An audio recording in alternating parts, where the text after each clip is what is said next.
Здравейте, казвам се Десислава Георгиева и съм бивш възпитаник на Икономическия университет Варна. През 2013 година завърших бакалавърската си степен в направление Международни икономически отношения, а през 2014 година, преди около 2 месеца, завърших и магистърската си степен в направление Международен бизнес.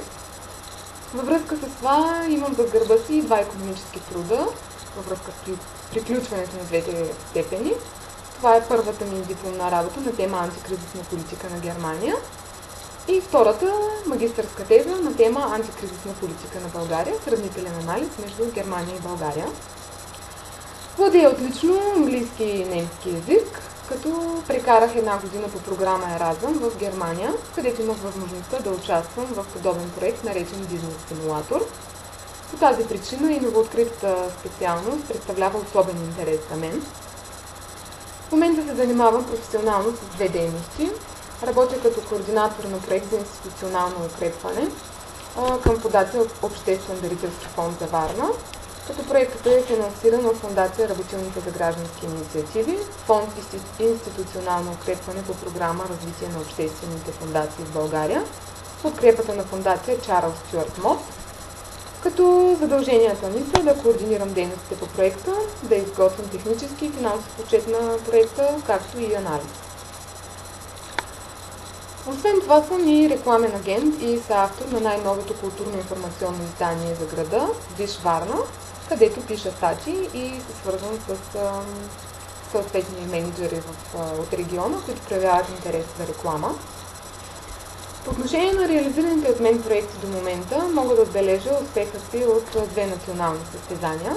Първото е предизвикателство за социална промяна от месец април, организирано от фондация Работилните за идеи, където с творческия си проект спечелих 3-то място.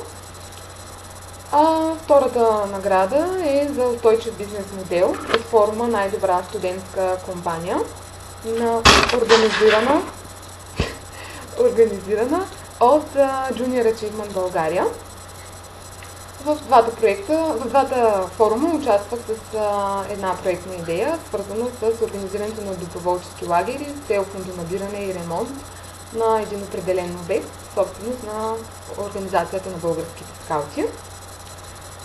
В момента работя и по няколко други проекти, които са в процес на осъществяване, един от които е свързан с износ на българско вино, като на този етап е осъществен само до момента с изграждането на интернет сайт, който може да посетите на wineshare.com.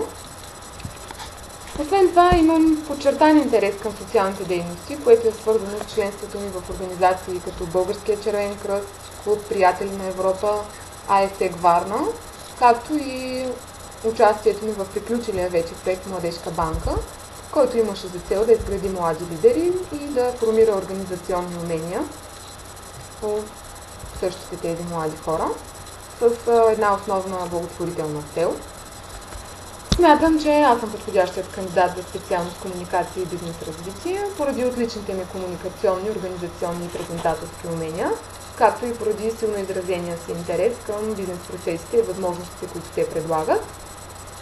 Подготвената видеовизитка, разбира се, не може да изчерпи уменията ми, затова е необходимо представянето ми да продължи в личен разговор при интерес.